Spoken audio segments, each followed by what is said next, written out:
How are you આપણે previous પેજમાં સીડી compact disk વિશેની ઇન્ફોર્મેશન લીધી. એના 2 પ્રકાર છે, એ લર્ન કરવાના છે, પણ એની પહેલા date time and roll number લખી નાખવાના. લખી નાખ્યા? ગુડ. હવે પેલું છે worm. Write one read many times. આના નામમાં જ આપણને આનો અર્થ ખબર પડી જાય. રાઇટ વન્સ એક જ વખત લખી શકવું, બટ રીડ મેની ટાઈમ્સ એટલે આપણે અનેક વખત વાંચી શકીએ છીએ. તો અહીંયા શું લખ્યું છે? આ પ્રકારની સીડીમાં એક જ વખત લખી શકાય છે અને અનેક વાર માહિતીને વાંચી શકાય છે. પછી બીજું છે સીડી આરડબલ્યુ. સીડી એટલે કોમ્પેક્ટ ડિસ્ક અને આરડબલ્યુ એટલે રીરાઇટેબલ. આ પ્રકારની સીડીમાં અનેક વાર માહિતીને લખી અને વાંચી શકાય છે. રોમમાં શું થાય તો કે એક જ વખત લખી શકાય અને અનેક વખત વાંચી શકાય. પણ સીડીઆરડબલ્યુ માં શું થાય તો કે આપણે અનેક વખત માહિતીને લખી અને વાંચી શકીએ છીએ. હાલમાં ડીવીડી એટલે ડિજિટલ વર્સેટાઇલ ડિસ્ક બજારમાં ઉપલબ્ધ છે. તેની માહિતી સંગ્રહ કરવાની ક્ષમતા ઘણી વધારે છે. સામાન્ય રીતે હાલમાં પ્રકાશીય અને ચુંબકીય તકતીઓને નિવેશ નિર્ગમ એકમ તરીકે ઉપયોગમાં લેવામાં આવે છે. પ્રકાશીય અને ચુંબકીય તકતી છે એનો અત્યારે યુઝ કેમાં થાય છે તો કે નિવેશ નિર્ગમ એટલે કે ઇનપુટ આઉટપુટ ડિવાઇસ તરીકે. તો હવે આપણે જોઈએ નિવેશ નિર્ગમ એકમ એટલે કે ઇનપુટ આઉટપુટ ડિવાઇસ.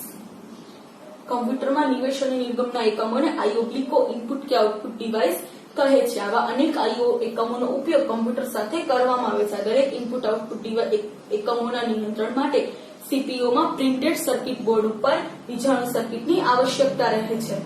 નિવેશ અને નિર્ગમના એકમ જે છે કમ્પ્યુટરના એને શું કહેવાય? Input output device.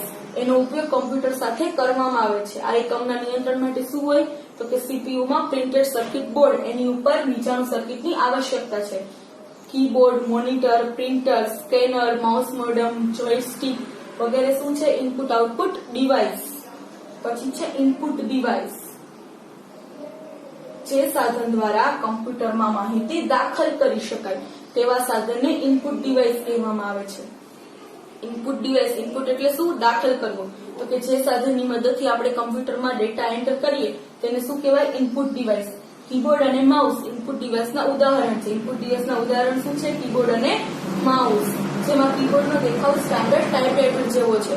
કીબોર્ડનો દેખાવ કેવો છે? Standard typewriter. જે ટાઈપરાઇટર આવતું હતું એના જેવો જ કમ્પ્યુટરનો દેખાવ, કીબોર્ડનો દેખાવ છે. પણ તેમાં કેટલીક ખાસ પ્રકારની વધારાની કીઝ આવેલી હોય છે. પછી માઉસ તો કે પીસી સાથે એક નાના રમકડા જેવું ડિવાઇસ હોય છે જેને માઉસ કહે છે. માઉસ એક ઇનપુટ ડિવાઇસ છે જેનો ઉપયોગ સમતલ સપાટી પર ફેરવીને સ્ક્રીનના કોઈ પણ ઓબ્જેક્ટના નિર્દેશ કરવા તેમજ તેને પસંદ કરવા માટે થાય છે. આથી માઉસને પોઇન્ટિંગ ડિવાઇસ કહે છે. માઉસને શું કહેવામાં આવે? Pointing device. એક ઇનપુટ ડિવાઇસ છે. ઉપયોગ કેવી રીતે થાય? નાના રમકડા જેવું છે. એનો ઉપયોગ કેવી રીતે થાય?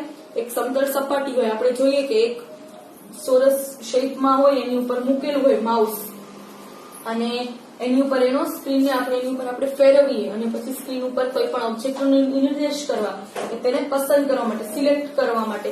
જેમ કે અહીંયા આ અંડરલાઈન કરેલી લાઇન્સ છે એને મારે પસંદ કરવી છે તો હું માઉસની મદદથી ત્યાં પોઇન્ટરને લઈ જઈશ અને પછી અંડરલાઈન કરેલી લાઇનને મારે સિલેક્ટ કરવી છે અને એને હાઇલાઇટ કરવી છે તો પણ આ છે એનો યુઝ થઈ શકે. એટલે માઉસને શું કહેવામાં આવે? Pointing device. સામાન્ય રીતે માઉસની ઉપરની બાજુએ 2 અથવા 3 બટન જોવા મળે છે. કેટલા બટન? 2 અથવા 3 બટન. ઇનપુટ ડિવાઇસ એટલે શું તો કે માહિતીને એમાં દાખલ કરી શકાય. કયા કયા છે? કીબોર્ડ અને માઉસ. કીબોર્ડ ટાઈપરાઇટર જેવું જોઈએ પણ એમાં બીજી વધારાની કીઝ છે. આપણે જે ટાઈપ કરીએ એ કમ્પ્યુટરમાં થાય ને, એન્ટર થાય ને ઇન્ફોર્મેશન, એને શું કહેવાય? Input device. અને બીજું ઇનપુટ ડિવાઇસ છે માઉસ. એનો ઉપયોગ શું થાય? કોઈ ઓબ્જેક્ટનો નિર્દેશ કરવા અથવા એને પસંદ કરવા માટે. આથી માઉસને શું કહેવામાં આવે? Pointing device. પછી છે આઉટપુટ ડિવાઇસ. કમ્પ્યુટરમાં ઇનપુટ ડિવાઇસ દ્વારા આપેલ સૂચનાનો અમલ કરવા માટે જે સાધનનો ઉપયોગ કરવામાં આવે છે તેને આઉટપુટ ડિવાઇસ કહે છે. ઇનપુટ ડિવાઇસ દ્વારા જે સૂચના નાખી અંદર આપણે કે માઉસે કોઈ પણ સિલેક્ટ કરીને કે સૂચના આપી તો એને અમલ કરવા માટે આઉટપુટ ડિવાઇસનો ઉપયોગ કરવામાં આવે. મોનિટર, પ્રિન્ટર, પ્લોટર, સ્પીકર વગેરે આઉટપુટ ડિવાઇસના ઉદાહરણ છે.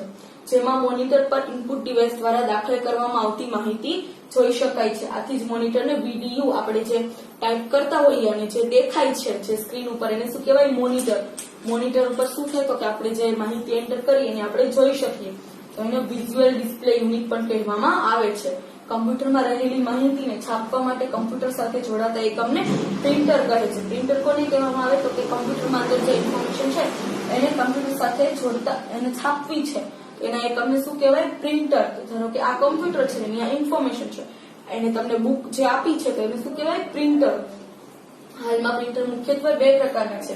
એક મોનોક્રોમ પ્રિન્ટર જેમાં માત્ર એક જ કલરમાં પ્રિન્ટિંગ થાય છે અને બીજું છે કલર પ્રિન્ટર જેમાં જુદા જુદા કલરમાં માહિતીને પ્રિન્ટ કરી શકાય છે.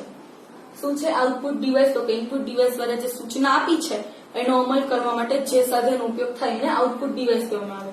મોનિટર, પ્રિન્ટર, પ્લોટર, સ્પીકર વગેરે શું છે આઉટપુટ ડિવાઇસના ઉદાહરણ. મોનિટર શું કામ કરે તો કે ઇનપુટ ડિવાઇસ દ્વારા જે માહિતી દાખલ કરવામાં આવે એને જોઈ શકાય. હવે માહિતી જે દાખલ કરી એને આપણે પ્રિન્ટ કાઢવી છે. આમ કોમ્પ્યુટરમાં નથી રાખવાની, આપણે કાગળ પેજના ફોર્મમાં લેવું છે તો પ્રિન્ટરનો ઉપયોગ થાય. હાલમાં મુખ્યત્વે બે પ્રકારના પ્રિન્ટર છે. મોનોક્રોમ એમાં એક જ કલરમાં પ્રિન્ટિંગ થાય અને કલર પ્રિન્ટર જેમાં જુદા જુદા કલરમાં પ્રિન્ટ કરી શકાય. હાલમાં કેટલાક પ્રચલિત પ્રિન્ટરમાં laser printer, inkjet printer, dot matrix printer, line printer વગેરેનો સમાવેશ થાય છે. મુખ્યત્વે બે પ્રકાર મોનોક્રોમ અને કલર. અને હાલના પ્રચલિત પ્રિન્ટર કયા કયા તો કે laser printer, inkjet printer, dot matrix printer, line printer વગેરે. લેસર પ્રિન્ટર શું છે? અતિ આધુનિક પ્રિન્ટર. ક્વેશ્ચન પૂછાય કે અતિ આધુનિક પ્રિન્ટર કયું છે તો લેસર પ્રિન્ટર. શું આન્સર આવે? Laser printer. આ પ્રિન્ટરમાં લગભગ ફોટોકોપી મશીનમાં વપરાતી ટેકનોલોજીનો ઉપયોગ કરવામાં આવ્યો છે. ફોટોકોપી મશીન એટલે કે જે ઝેરોક્સ મશીન છે એમાં જે ટેકનોલોજીનો ઉપયોગ કરવામાં આવે છે એ જ પ્રકારનો ઉપયોગ લેસર પ્રિન્ટરમાં કરવામાં આવ્યો છે. ઇન્કજેટ પ્રિન્ટરનો ઉપયોગ સામાન્ય રીતે ઓછી કિંમતના ઘરેલું પ્રિન્ટિંગ માટે કરવામાં આવે છે. ઇન્કજેટ પ્રિન્ટર છે એનો ઉપયોગ ક્યાં થાય તો કે ઓછી કિંમતના ઘરેલું પ્રિન્ટિંગ માટે. ડોટ મેટ્રિક્સ પ્રિન્ટર એ સાદું પ્રિન્ટર છે. ડોટ મેટ્રિક્સ પ્રિન્ટર શું છે? સાદું પ્રિન્ટર છે. આ પ્રિન્ટરના પ્રિન્ટ હેડમાં ઘણી બધી નીડલ્સ કે પિન આવેલી હોય છે જેના દ્વારા યોગ્ય નીડલ્સ કે પિન્સને કાર્યરત કરી સમૂહની રચના દ્વારા કાગળ પર જે તે અક્ષર છાપવામાં આવે છે.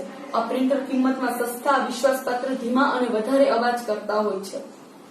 ડોટ મેટ્રિક્સ પ્રિન્ટર શું છે? સાદું પ્રિન્ટર છે. એમાં શું હોય? ઘણી બધી નીડલ્સ કે પિન આવેલી હોય એને યોગ્ય રીતે એની ગોઠવણી કરવાની, કાર્યરત કરી બિંદુઓની સમૂહની રચના દ્વારા કાગળ પર જે તે અક્ષર છાપવામાં આવે છે.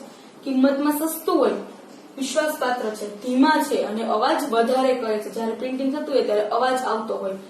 લાઇન પ્રિન્ટર શું છે તો કે એમાં આખી એક લાઇન એક સાથે છાપી શકાય.